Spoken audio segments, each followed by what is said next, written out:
আসসালামু আলাইকুম ভিউয়ার্স, শুভরাত্রি। আমার বাসায় একটা ময়না মুরগি আছে।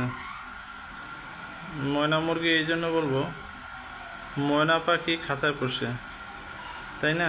ওটা সাইডে দেওয়া যায় না, সাইডে দিলে চলে যায়, একবারে চলে যায়, সেটা ফেরত আসে না।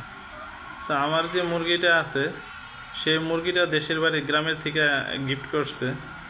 তো মুরগিটা আইনা আমার ওই যে বাসার খাঁচার ভিতরে পালা লাগতেছে, এই জন্য যেটা ছেড়ে দিলে চলে যাবে, কারণ কোনো ফাঁকা জায়গা নাই, ঘর বাড়ি মানুষের এদিক ওদিক চলে যাবে। এই জন্য যেহেতু এটা গিফট, এটা জবে করে খাইতেও ইচ্ছা করতেছে না, আবার মানে যেহেতু এটা পালার একটা ইচ্ছা আর কি, সেই ইচ্ছার ভিত্তিতে সেই মুরগিটা পালা হচ্ছে খাঁচায়। তো এটা মনে করেন যে কি ময়না মুরগি বলা যাব, ময়না মুরগির মতনই, এটা ময়নার মতনই আমরা মুরগিটাকে খাঁচায় পুষতেছি। দেখেন, এই দেখেন আমার ময়না মুরগি দেখেন, দেখাচ্ছে ময়নার মতনই কালো দেখা যাচ্ছে। আর সবসময় ওই যে গান গায়, ঠিক আছে, সব সময় গান গাইব, সব সময় গান গায়।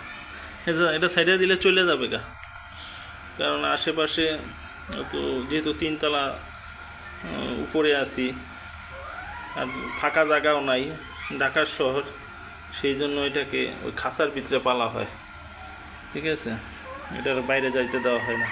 আর সবসময় এরকম গান গাইতে থাকে।